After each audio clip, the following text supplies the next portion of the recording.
Hey everyone, in this video we're going to take a look at chapter 27 from book 4 of De Bello Gallico.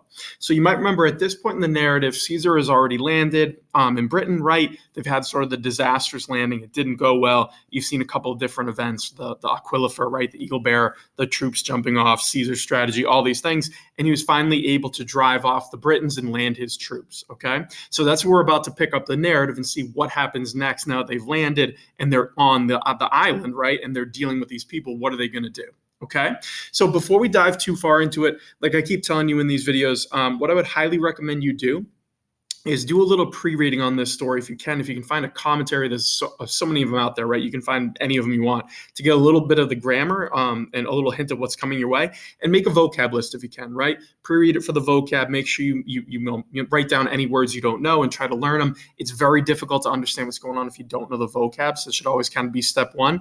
And then you're ready to dive in, right? You want to use the read and reread method. So read through it once, write down any areas that you struggle with, look them up again, look through a commentary, a vocab list, whatever, try to shore those up, and then go back and read it a second, a third, fourth time, as many times as you need to. And the goal that I always tell you to aim for is at some point, if you do that, you will be able to read through this without needing any dictionary help and without having to look up any of the grammar. And that's where you really start to have it sink in and you understand it and you're reading it, right? If you can, find someone in class to read this aloud to so you can work on your speaking, your pronunciation. And if they read it back to you, you're working on your listening skills, right? You don't want to just translate this in your head. I know it's a temptation, particularly if you're reading this for like an AP class, you got to move quickly. But if you really want to understand the language and kind of appreciate it for what it is, I would recommend you go with reading instead of just translating in your head, okay? But either way, you want to go do that. And when you're at a point where you feel really confident and you have a good translation, you're able to kind of read through it, go on with the rest of this video and we'll kind of walk through it together. But as long as your translation is somewhere around the same as mine, again, not that mine's perfect, yours might even be better than mine, but it'll just give you a roadmap of what this is about so you can feel confident that you did understand it, okay? So that's what we're going to pick up and dive in right now. So it starts like this. You have hostes prodios superati, simulatque se ex fuga recaperant, statem ad Caesarem legatos de pace miserunt. Okay, we'll pause it right there. So you have the enemy. That's talking about the Britons, right? So the enemy, having been defeated in battle, right? Prodios superati. So having been defeated in battle, as soon as they recovered themselves, you could say recaperant, right? It's sort of the recovered part. Ex fuga means from flight, right? So remember they had run away, and you have the say there themselves. So as soon as they had sort of recovered from their retreat, right? Or as soon as they had retreated, you might think of it that way. They immediately sent miserant, right? They sent to Caesar ad Caesarem. They sent legatos de pace. Now this is an interesting kind of turn of phrase. The legatos de pace. It's talking about envoys, right? Legatos, but they're specific ones. They're not delivering a message. Sometimes we see, terms like nuntius when you're talking about someone just giving a message. This isn't that. These are more like diplomats, right? Literally envoys about peace or concerning peace. So they're sending out like a peace delegation to try to make terms with Caesar because they were just defeated, in this battle. So it's kind of an interesting turn of phrase. Again, that term pax, right, is talking really about like a truce or a peace treaty or a pact, however you want to parse that out. So the Britons are looking to make terms, okay? So in this chapter, in that first line, you're already seeing we're not dealing with warfare here. You're going to see Caesar functioning as a diplomat, which is something he's actually pretty good at, right? He's not always conquering people. Sometimes he has to deal with peace treaties instead. Then it continues. You have opsides, daturos, quaeque imperasset, sese facturos polliciti sunt. Okay, so there's a couple things happening here. So daturos and facturos are both future infinitives. It's really daturos esse and facturos esse. Okay, it's an indirect statement is what it's functioning, but these are the future infinitives. Okay, you also have the deponent polliciti down there, right? So you have the perfect tense deponent. So there's a few things kind of happening here, but you can start with polliciti sunt. They promised, right? So the Britons promised that. Okay, because you're starting with this indirect statement. So they promised that they would give daturos esse, right? They would give opsides, they would give hostages. And they would do facturos esse, right? They would do the things which, quaeque, right? The things which he had ordered. Imperasset here is syncopation. It's that sort of like shortening of the verb. It's really imperavisset. There we go. So it's pluperfect, right? In this subjunctive indirect statement. So the Britons promise a few things in their peace treaty. They say, one, that they're going to give up hostages, right? Daturos esse opsides. And two, that they're going to do the things which Caesar had ordered, right? right? Facturus esse, quaeque imperasse. So they're basically giving themselves up, saying, yeah, whatever you need us to do, we're going to do them to make this peace treaty. So you notice right away that the Romans are the ones kind of in a power position, which is interesting because they're on foreign land, and they're kind of surrounded by enemies and not with a lot of guys. So right off the bat, you see this sort of respect from the Britons who just were defeated. And it wasn't even such a catastrophic defeat, but they still come to Caesar with these peace terms, right? Which is kind of interesting. Okay. Then it continues, and you have una cum his legatis comius atrebas vene, quem supra demonstraveram a Caesare in Britanniam primissum. So here you have someone coming with the envoys. So you have cum his legatis, so with these envoys, and una really means like together. So together with these envoys comes Commius of the Atrebates, right? Now Commius is an interesting character. He's one you're going to see later in the narrative. He starts as one of Caesar's allies, right? And later on, he's going to turn out to be going against Caesar, but he's a Gaul, right? The Atrebates are a Gallic tribe. So he shows up with the British envoys, meaning that he's not with the Romans here. Let me just rephrase. He's not with the Romans, he's with the Britons, which is kind of interesting. So why is he here? Well, Caesar is going to explain it. But he says, quem supra demonstraveram. So this is one of the first times we've seen that Caesar is going to refer to himself in the first person. It's just an interesting side note. But he's acting kind of like the narrator here, right? Not talking about him, Caesar, as the general, but just as the writer. And he says, Commius, whom I had shown, demonstraveram, who I had shown above. What that means is like who I had mentioned above, right? I've already mentioned him in the narrative. And he does. He's mentioned Commius in chapters that we don't cover in the AP curriculum, but you can go back and look through, and you'll see that he's mentioned this person before. So Commius, whom I had mentioned before, right? Primissum esse was sent by Caesar into Britain. Right? So a Caesare in Britanniam. So he says that he had already sent Commius into Britain as like an envoy, right? And he was already sent by Caesar. So that's why Commius is there, and that's why he's showing up with the British sort of delegation. Okay, so he had already been sent ahead into Britain. Okay. And we're going to see what happened to him here. So Caesar explains kind of what happened to Commius. You have hunc illi e navi aggressum cum ad eos oratoris modo Caesaris mandata deferet comprehenderant atque in vincula coiacerant. Okay, then you have tum prolio facto remiserant. So hunc is talking about Commius, this one, okay, but it's a direct object. So start with illi. So they did something to this one, okay? The subject, illi, is going with the verb comprehenderant a little bit down below, right? They had seized. So it's saying they, meaning the British, had seized hunc, this one, meaning Commius, having disembarked aggressum from his ship, a navi. So basically, the minute Commius lands in Britain and gets off his ship, the Britons take him, right? Take him as a prisoner, okay? So then you have, they got him having disembarked from his ship when ad eos deferet, when he was carrying to them, right? In the modo oratoris, in the manner of a speaker or an orator, he was carrying the mandata Caesaris, the orders of Caesar. Okay, so again, this is kind of an interesting phrase because Commius showed up as an envoy, right? And he has Caesar's orders. So he showed up with important stuff.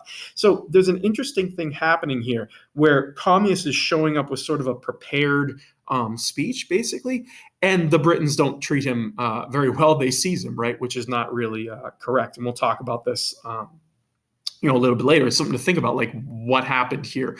Caesar's very kind of specifically describing Commius's role, and he was speaking on behalf of Caesar. So the Britons should have known that it's not just Commius, it's Commius coming on behalf of the Romans, right? So really this was Caesar speaking to them. And they end up throwing him in chains, right? You have in the next part, after comprehenderant, right? They seized him, and they coiacerant, they had thrown him in vincula, in chains, right? So they treat him as a prisoner. They don't even really listen or give a response to what he's saying.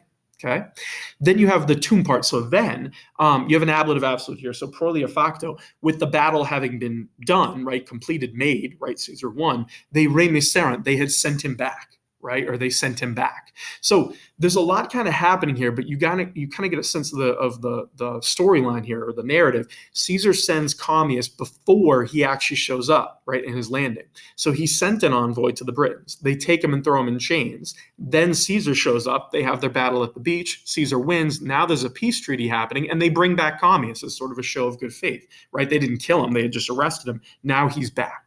Okay. Then you have in petenda pace eius rei culpam in multitudinem coiacerant et propter imprudentiam ut ignosceretur petiverunt. So they have to explain what happened with Commius, and Caesar tells you what their explanation was. Okay, so he comes in here and you have in petenda pace, so in seeking peace. Okay, they coiacerant, they threw the culpam, the blame, eius rei, of this matter or of this affair. So they have to explain why Commius was thrown in chains. And Caesar says they threw the blame in multitudinum, into the crowd, into the multitude, right? The common people. It's kind of a weird deflection. And because of the imprudentium, the ignorance, right? The imprudence, the ignorance, you might say, they asked, petiverunt, they asked that ignosceretur, it might be pardoned, right? So in other words, like Caesar might pardon them. So the Britons completely deflect the blame onto their common people, right? Which is a weird thing to do. The chiefs are like, no, we didn't do it. The commoners did it. Not exactly a great excuse and kind of a little hard to believe, but still, that's what they do. And it's interesting that Caesar tells us this because it might be true. I mean, I don't know why he'd necessarily make that up, but it does show a little bit of, the Britons being a little sneaky, right? Untrustworthy. Like, no, we didn't take your envoy. The people did. It's like, okay, why didn't you stop them? Right? Just kind of interesting. And it's talking about how they were kind of ignorant of it, right? We didn't know, right? We didn't know what was kind of going on. They're pleading the imprudentiam, right? That ignorance, which is kind of interesting because they are talking about sort of the leaders, right? And the eius rei, again, is talking about Commius and how he was treated, okay, which is not good.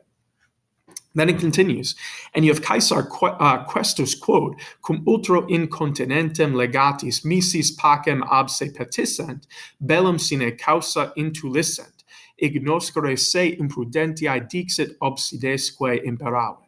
Okay, so Caesar, having complained, so Caesar doesn't let this slide. He tells him this is insane, right? So he says, I complained about this, right? He gets mad, basically, right? With the quaestus. So having complained that, although, right, with the legatis misis, with envoys having been sent ultra voluntarily in continentum, into the continent, petissent, they had sought pacem, peace, ab se, from him. So let's unpack what's happening here, okay? So Caesar didn't send envoys. He's saying that the Britons had sent envoys. So he says, whoa, wait a minute. You came to me, is what he's saying. So he says, he complained that they had sought peace from him with envoys having been sent to the continent ultra voluntarily, meaning he never asked for them.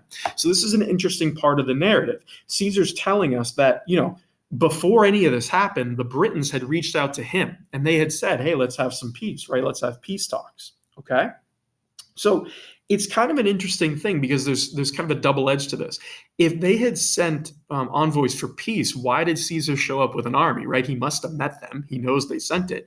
But also it shows that his sort of renown and reputation as a general had already reached the Britons, right? They knew who he was. So it talks about how in the earlier chapters they were unknowing of Roman tactics and all these things. Yes, but they do know who the Romans are and they clearly know who Caesar is. So there's an interesting line here where he's kind of puffing himself up a little bit. He's like, yeah, you sent people to me. I didn't reach out to you, right? You people, who cares? You came to me because I'm famous. So you kind of see Caesar kind of tooting his own horn here. But there is something interesting happening where it's like, why were there peace envoys? If there were, why did you show up to attack them? Like, what exactly was kind of happening here? Okay. Then you have bellum sine causa intulisent. So after they'd already done this, although they had done it, they had waged war, right? And it's not just war, it's war sine causa, without cause. So that's an interesting phrase again. So Caesar is very squarely putting the blame on this this encounter on the Britons. He's saying, hey, you attacked us and you're the ones who waged war without cause. Okay. This is interesting. Again, you have to understand what Caesar's doing here. He says there's a war without cause waged by the Britons, but he's the one who showed up with warships, right? He sent 80 warships and 2 legions.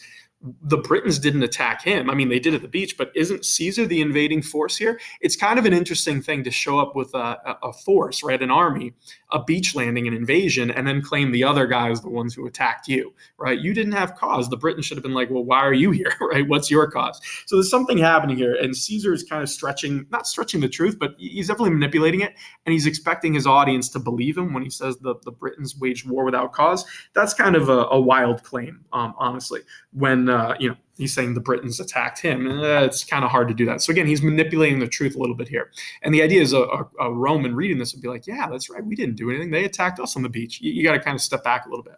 Okay. Then he keeps going. And you have this indirect statement, right? This indirect command because he commanded something, imperavit. So he demanded, right, or commanded that.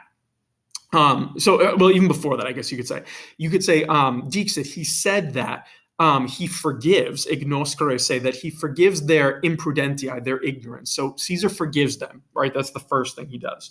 And then he imperavit obsides, right? He demanded hostages. So you have indirect things kind of going on here, but this is the deal. So he says, fine, I'll forgive you, but you're going to send me hostages. And if you haven't seen these before, this hostage exchange is a really common thing to do in ancient times.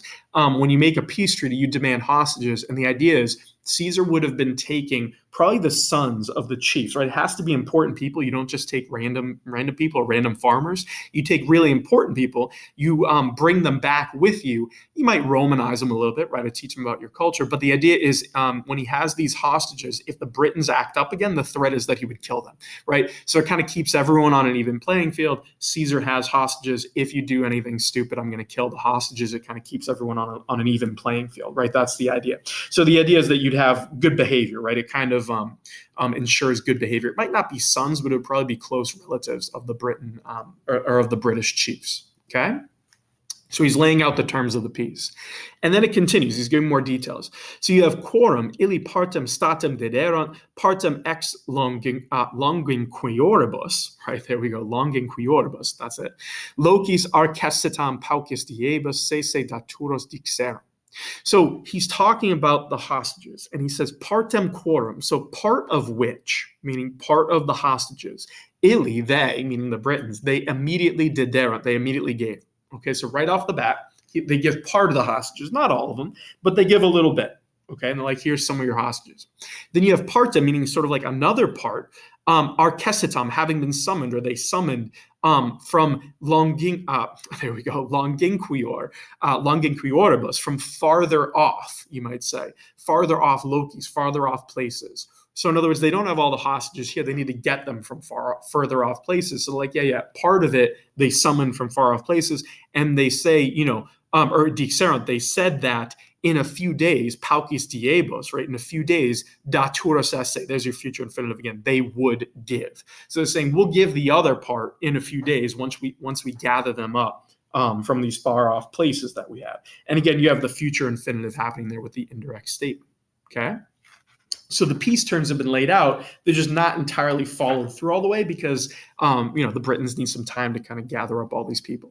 Okay.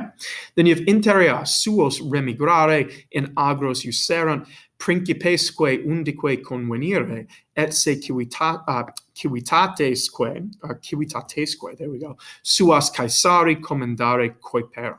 So meanwhile, right, while everyone's gathering up all these hostages, so meanwhile, userant, they ordered that, right? Here's another indirect command. So they ordered that their own, suos, meaning their own men, remigrare, go back, literally like remigrate, right? So go back into the fields. So this is talking about disbanding the army. So remember, in ancient times, even at the time of the Romans, you might have a professional army, but more often than not, people are fighting in sort of the off season. So you'd be a farmer. You also could be a soldier. When you get called up, you go fight. And when you're done, you go back to your fields. That's what the remigrare in agros is talking about. So the Britons have to send their people back to the fields, meaning they're not going to fight anymore. So that's the first thing they do. So they order them to go back. So it's kind of a show of good faith by the Britons because they do it. Caesar doesn't.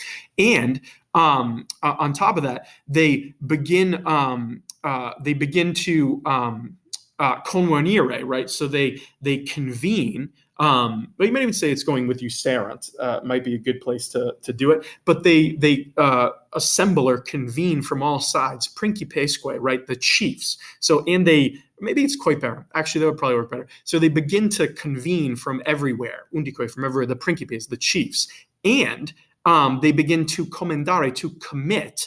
It almost means like surrender in this case, right? In trust, it's kind of an interesting word, but they commit themselves and their own states, you might say. So civitate sua, so their own states to Caesar, right? Their cities, their different pieces. So when it says they commendare Caesare, they commit them to Caesar, it basically is a surrender, right? And they say, okay, we're under your sort of military command. As part of this peace treaty, we'll do what you want to do. All right, so they surrender themselves up, and they're getting together all their chiefs from all over the place. Again, this is sort of like a formal act of surrender. They're trying to just bring all the leaders together so they can all talk to Caesar. Okay. So again, there's a lot of diplomacy happening in this chapter and some diplomatic wording, but it does show you a little bit about how the Romans function, how they operate, and sort of the upper hand that Caesar has or thinks he has at this point. We're going to see how it goes for him after the landing and sort of that first battle with the Britons. Okay, so some things to think about. We kind of hit on a few of them. But the commius discussion, okay, he's going to be important later on. Think about the fact he's a Gaul, right? So I asked what nationality is he? He's not Roman. So why do you think Caesar sent a Gaul, right? And based on what happened, do you think Caesar overestimated that connection between Britons and Gauls? It's kind of interesting. He does not send one of his Romans. He sends one of the Gauls. He's probably thinking that because the Britons and Gauls know each other, that commius would have an easier time setting up the peace treaty. It might be a show of good faith too, right? Send someone you know, but the Britons throw this guy in chains. So clearly they didn't really like him or didn't care, right? But it is interesting that that's the tactic Caesar uses. The other fun side note, we mentioned the first person use, demonstraveram, kind of interesting. Caesar refers to himself as I, which is not usually how he does it. Just a fun side note. And then you want to think of the commius narrative and this whole diplomacy in terms of Roman culture and values, right? So commius is described as like an orator. He's formal. He's there. He's speaking on behalf of Caesar. So throwing this person in chains is not an acceptable response, right? And you kind of see it in Caesar's reaction. He's mad at them. You're not supposed to touch a messenger, right? Don't shoot the messenger is the famous phrase. So the way they're acting goes very much against how the Romans would have expected it. So it shows a little bit of that culture clash. It's not that the Britons didn't respect messengers. They clearly do because they have peace talks. But this would be a really egregious thing to have happen. And I think a Roman reading this narrative would have been offended by the fact that they threw commius in chains. And it's interesting that Caesar mentioned this because it kind of gives more reasons of why he's attacking these people, right? They're uncivilized. Look what they do. That's kind of how it goes.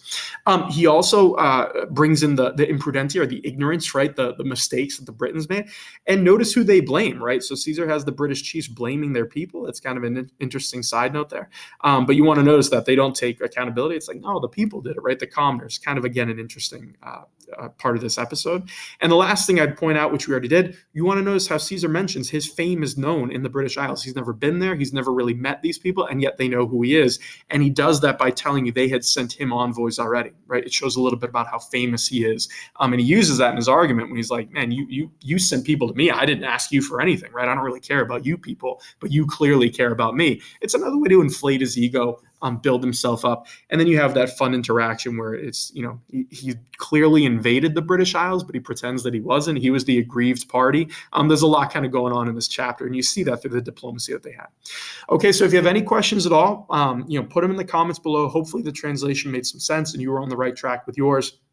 But if there's anything you're not sure of, let me know. I'll be happy to help you. Otherwise, keep at it, keep practicing it, and hopefully the narrative is getting a little bit easier as you go and you're getting used to Caesar's style. Just keep reading through it, and it'll get easier as you go, and hopefully you're in a pretty good place. Good luck.